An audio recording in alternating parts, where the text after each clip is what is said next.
कुछ नहीं कह रहे, बहुत बड़ी बात नहीं कह रहे आचार्य महाराज। जैसे कभी आपके घरों में किसी के शादी ब्याह के कार्ड देने जाते हो, आप लोग शादी ब्याह देने के लिए जाते हो, शादी ब्याह के कार्ड देने जब जाते हैं तो कार्ड पर किसका नाम लिखते हैं राजकुमार जी? नाती का, पोते का, बेटे का, बच्ची का, किसका नाम लिखते हैं? घर में जो सबसे बुजुर्ग होता है उसका नाम लिख दिया, तो बाकी लोगों को नहीं बुलाया था ना आपने। बाकी बात उनको सपरिवार लिखने से परिवार के लोग मात्र आ जाएंगे क्या? सपरिवार लिखो नहीं लिखो, बढ़िया उस मुखिया का जो घर में बुजुर्ग था उसका नाम लिख लिया, उसके साथ तो सब सपरिवार में तो आ ही गए। ऐसा कहते हैं हाथी के पैर में चींटी समाहित हो ही जाती है। यहाँ मात्र कह रहे हैं मुझे कुछ वैभव कुछ भी मत दो, बस आपके हृदय में मेरे हृदय में आपका स्थान हो जाए ना, मेरा तो काम, मेरा तो बेड़ा पार हो जाएगा। आप आओगे तो आपके चरणों में जो घूमने वाले हैं, आपके जो तथाकथित सब भक्त है, देव हो, मुनि हो, इंद्र हो, सब अपने घर में आ जाएंगे। तुम आ जाओ बस।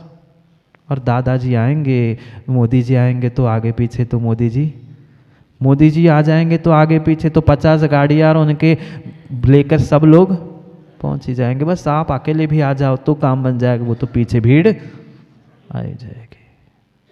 समझदार है, ज्ञानी है। आचार्य महाराज कह रहे हैं जो देवों के द्वारा, इंद्रों के द्वारा और चक्रवर्ती जैसे नरेंद्रों के द्वारा स्तुति करने योग्य है, योगीयते वेद पुराण शास्त्रे। मैं अकेला पागल नहीं हूं कि स्तुति कर रहा हूं, मैं अकेला नहीं हूं पागल की स्तुति कर रहा हूं। जितने जितने आज तक के वेद पुराण शास्त्र आगम जितना है, सब में मात्र और मात्र प्रभु आपकी ही स्तुति है। खोल के देखना चंद्र जी, वेदों में भी वह आदिनाथ भगवान की स्तुति मिलेगी। लिखा है ऋषभ अवतार नाम के पर्व में वह ऋषभ भगवान की पूरी व्याख्या लिखी है। पढ़ो वेद पुराण शास्त्रे। वेदों में, पुराणों में, शास्त्रों में, आगम में अगर किसी की स्तुति, वंदना, भक्ति, प्रार्थना, पुकार लिखी है तो परमात्मा प्रभु आपकी है और किसी की नहीं है। कुछ नहीं चाहिए, कुछ नहीं चाहिए, मात्र प्रभु आपके पद मेरे हृदय में चाहिए। एक सम्राट था, उस सम्राट ने मात्र और मात्र अब सम्राट बन गया था, राजा बन गया था। उसे क्या किसी से मतलब, अपने धन का भोग करते रहो, मस्ती लूटते रहो, उसमें वह आनंद लूटता था। एक दिन ऐसा हुआ कि साक्षात तीर्थंकर प्रभु वर्धमान स्वामी विहार करते करते उनके नगर में पहुँचे और नगर में पहुँचे, पूरे नगर में हल्ला हो गया कि भगवान महावीर आए हैं, वह तीर्थंकर आए हैं। भले ही कुछ गिने चुने मानते थे, पर कहने के लिए तो सबको था कि वह जैनियों के तीर्थंकर भगवान महावीर वर्धमान पहुँचे। वर्धमान स्वामी पहुँचे थे। वह मंत्री जाकर तुरंत ही राजा से सम्राट के पास पहुँचता है कि सम्राट, राजन, आपको खबर नहीं मिली?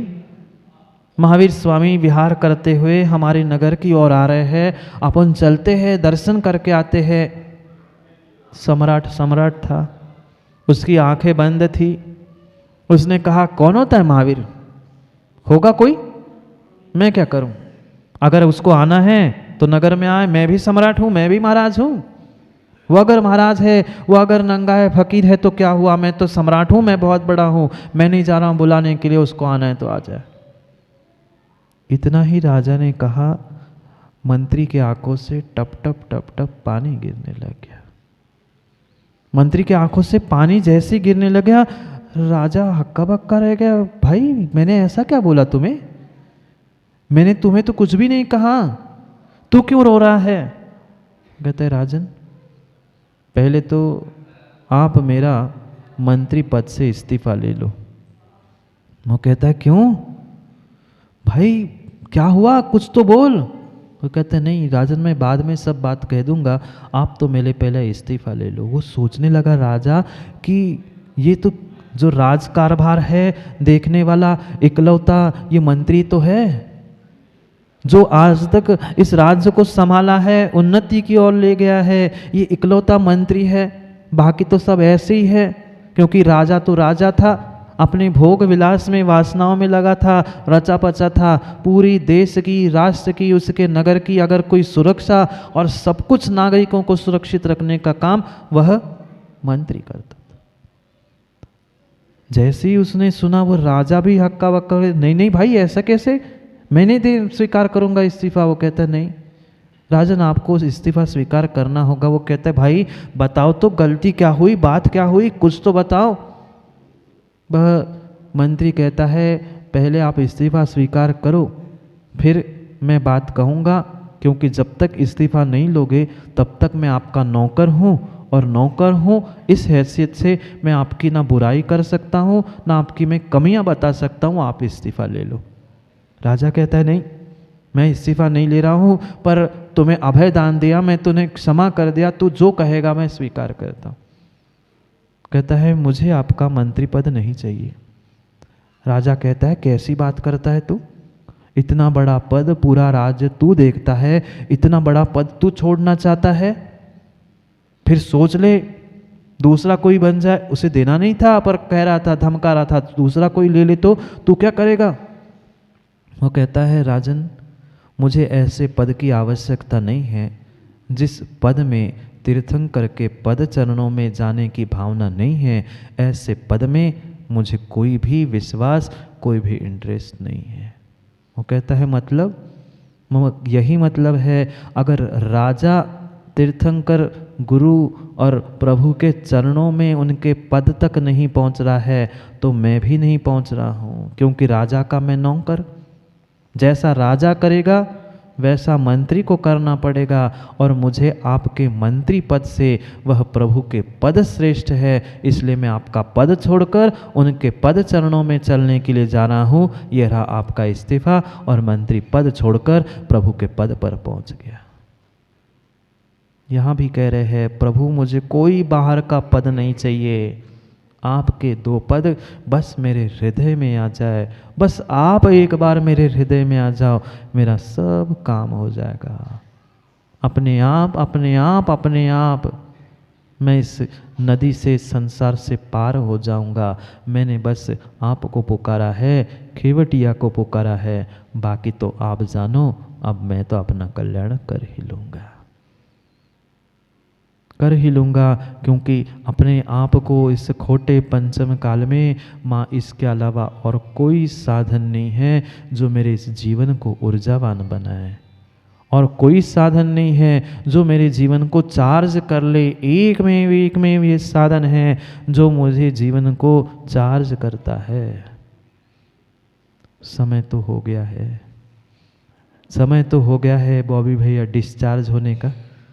घर में जाके तो डिस्चार्ज ही होना है, यहाँ चार्ज होना है, यही चार्ज होना है। अगर चार्ज होना है तो सोच ले, समझ ले कैसे हमें चार्ज करना है।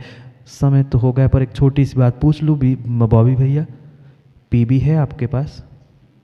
बीबी नहीं, वो तो डिस्चार्ज करने वाली, चार्ज करने वाली पीबी, पावर बैंक मोबाइल की, वह भी देखना कब प्रयोग करते हो।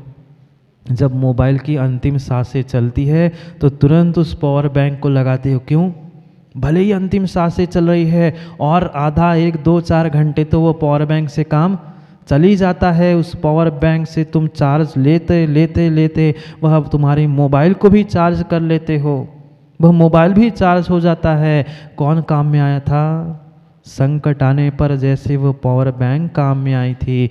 छोटे सिंह जी, ये भी वर्तमान की पावर बैंक है, इनके चरणों में बैठकर मात्र ऊर्जा और चार्ज ग्रहण कर लो। पता नहीं छठे काल में ये पावर बैंक भी मिले नहीं मिले।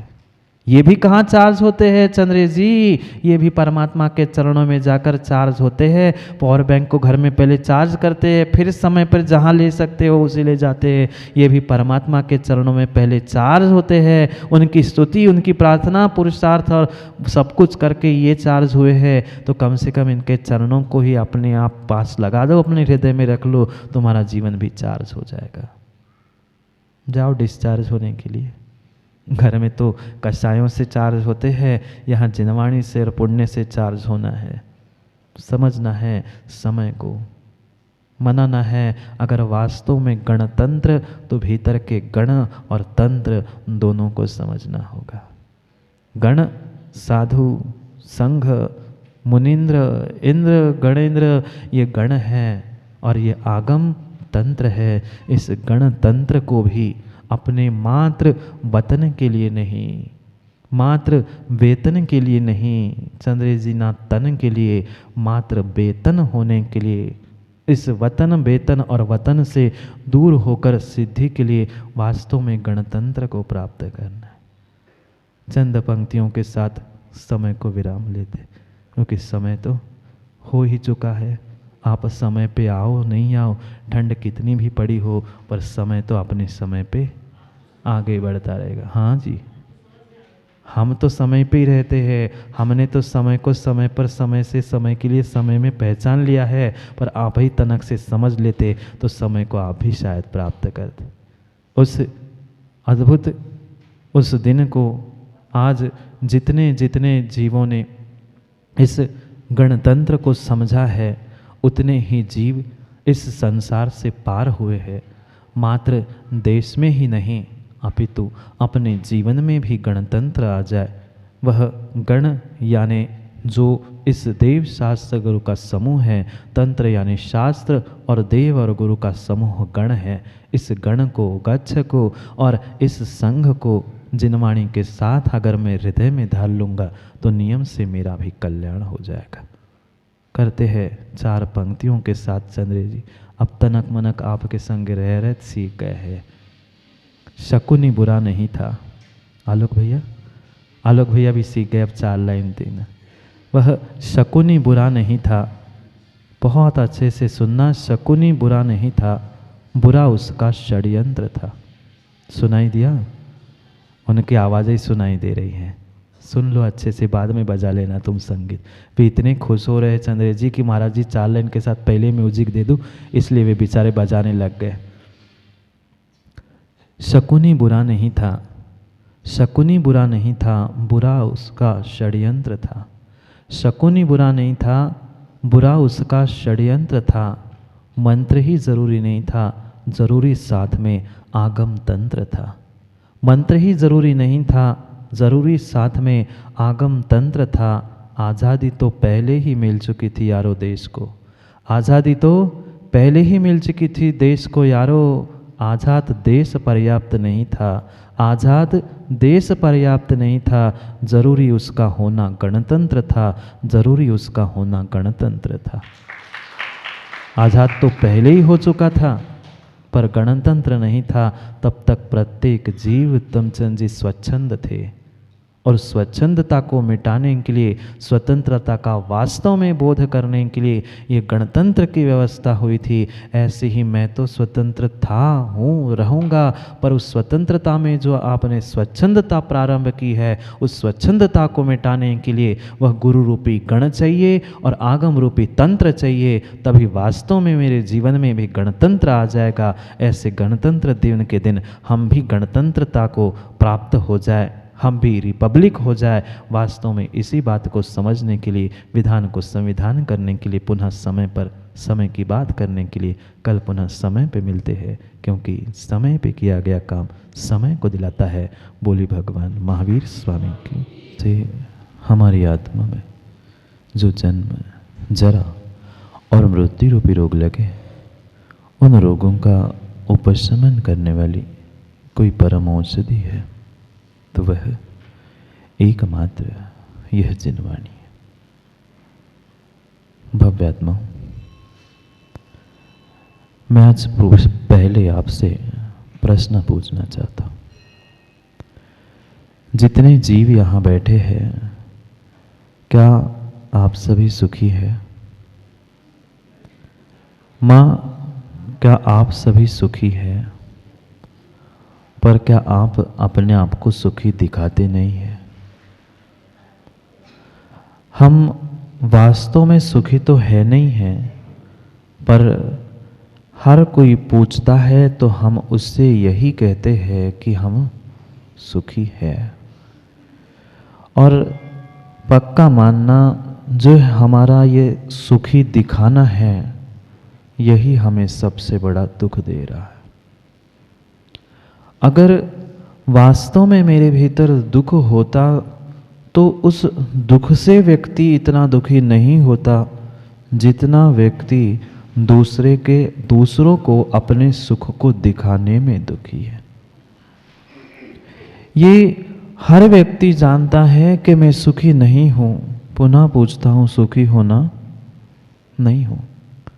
हर व्यक्ति जानता है कि मैं सुखी नहीं हूं, पर जितना अच्छे से जानता है उतना अच्छे से ही वह अपने आप को सुखी मानता नहीं है। मात्र तत्वों के साथ ही हमारी भ्रम नहीं है, अपितु अपने साथ भी हम बहुत बहुत समय से भ्रमित है। और सबसे बड़ा दुख का अगर कोई कारण है तो वह मात्र और मात्र अपना सुख दूसरों को दिखाना था। घर में जितने साधन तुमने इकट्ठा करके रखे हैं, रवि भाई, घर गए थे कल तुम्हारे, जो घर में जितने सुख के साधन तुमने इकट्ठा करके रखे हैं, क्या वास्तव में वो सुख दे रहे हैं? चाहे पुद्गल सामग्री हो, चाहे चेतन सामग्री हो, जिसको हमने सुख के साधन मान के रखा था, वास्तव में हमें सुख नहीं अपितु प्रति समय दुख ही दे रहे हैं। क्यों चंद्रेश जी, घर में सुख के साधन नहीं हैं, पर जितने साधन तुमने इकट्ठे किए इतने वर्षों में, उन साधनों से आपको कितना सुख मिला? सुखाभास भी नहीं है। ये आपका बहुत बड़ा भ्रम है कि तुम्हें वह सुखाभास जैसा लग रहा है। मैं तो कहता हूँ वह सुखाभास भी नहीं है, मात्र दुख दुख और दुख है। व्यक्ति जितनी तैयारी, जितनी व्यवस्था सुख को प्राप्त करने के लिए करता है, उतना ही वह सुख से दूर होता है और दुख की ओर आगे बढ़ता है।